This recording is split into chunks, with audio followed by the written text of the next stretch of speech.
Karen from the Bridgeville Public Library. Today for Earth Friends, we're going to talk a little about solar energy. Solar is a Latin word for the word sun.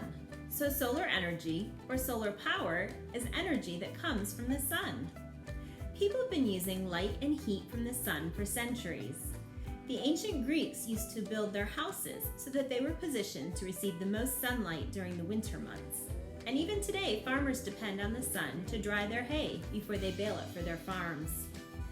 We've developed different ways to collect energy from the sun and transform it into power that we can use. Two of the main advantages to using solar energy versus traditional fossil fuels is that when producing solar energy, we don't create pollution. Another is that there's an endless supply of sunlight, so it's not a limited resource.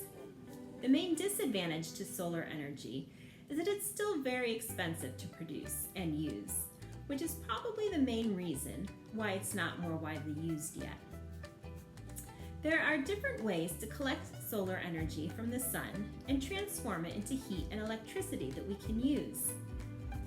Some solar energy is collected and used to heat pipes that carry water or air, and then that provides hot water for buildings, or the hot air helps provide heat for the buildings. Solar energy can also be collected and turned into electricity. Some things that can use solar power electricity include vehicles like cars or boats. There are even some space satellites that run on solar power energy. And smaller solar cells create energy that help power smaller items like calculators or watches. We have a fun experiment that you can do at home trying to harness some of that solar energy, and that's by creating a solar powered oven.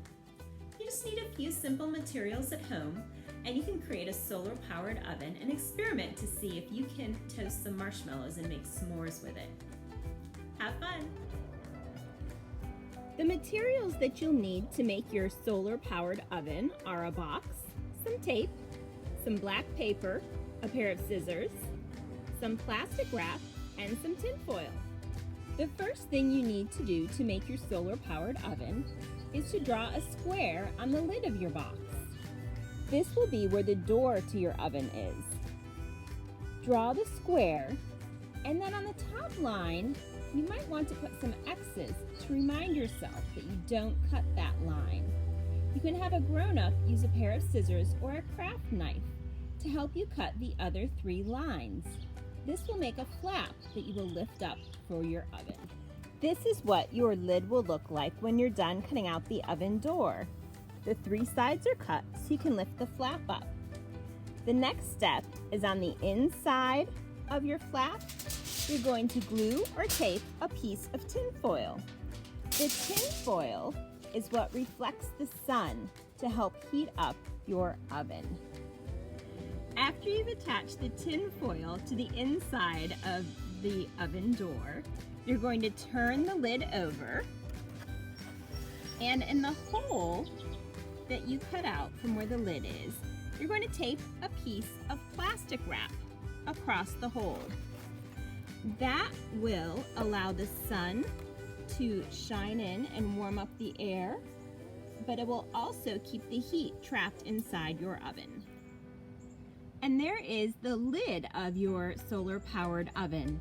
The oven door, the inside of it is covered with tin foil, and the hole that you cut out is covered with plastic wrap to make sure the heat doesn't escape. You want to make sure that you tape the sides really well of the plastic wrap so that it's secured. For the bottom of your oven, all you need to do is take a sheet of black paper and line the bottom of the box with it. You can use black cardstock or black construction paper. You want to use the color black because it absorbs the heat from the sun, and that will also help warm up your oven. You'll also need to find something to prop up the lid, the oven door, of your solar-powered oven. I found a paintbrush that was the right size. You could also use a pencil or maybe a wooden skewer or a little dowel if you have one. Just put it in the corner to prop up the lid so that the tin foil can catch the sunlight to reflect it into your oven. The last step for your solar-powered oven is to find a nice sunny spot in your yard and decide what you would like to bake in it. One thing that's fun to make in a solar-powered oven is s'mores. I have my graham crackers and marshmallows, and on one I already added my piece of chocolate. Which do you think will happen first? Will the chocolate melt, or will the marshmallow get roasted? It will take a while for the marshmallows to roast with solar power, so you can find something fun to do while you wait. Maybe you have a good book you'd like to read. There are a lot of books about solar power energy. Some are nonfiction books with lots of facts about solar power, and some are fiction books that have solar power as part of their storyline. Either way, keep checking your oven until your sweet treat is done.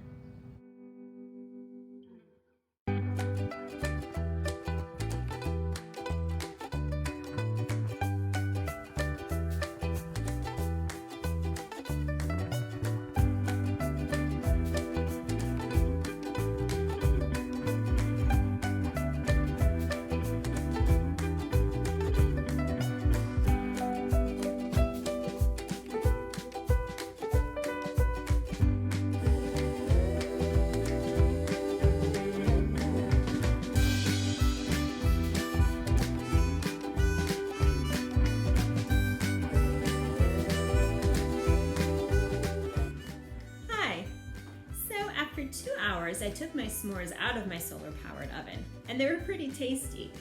But they weren't quite as toasted, and the chocolate wasn't quite as melted as I had expected. This is an example of how you can experiment with different things to make discoveries as a scientist or as an engineer. If I were to make another solar-powered oven, I might try something different next time.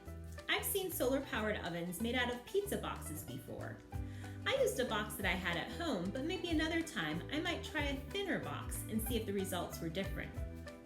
If you do a solar-powered oven, or more than one solar-powered oven at home, you could try different variables too. You could try different size boxes, or maybe you could try cutting different size flaps or oven doors in your lids.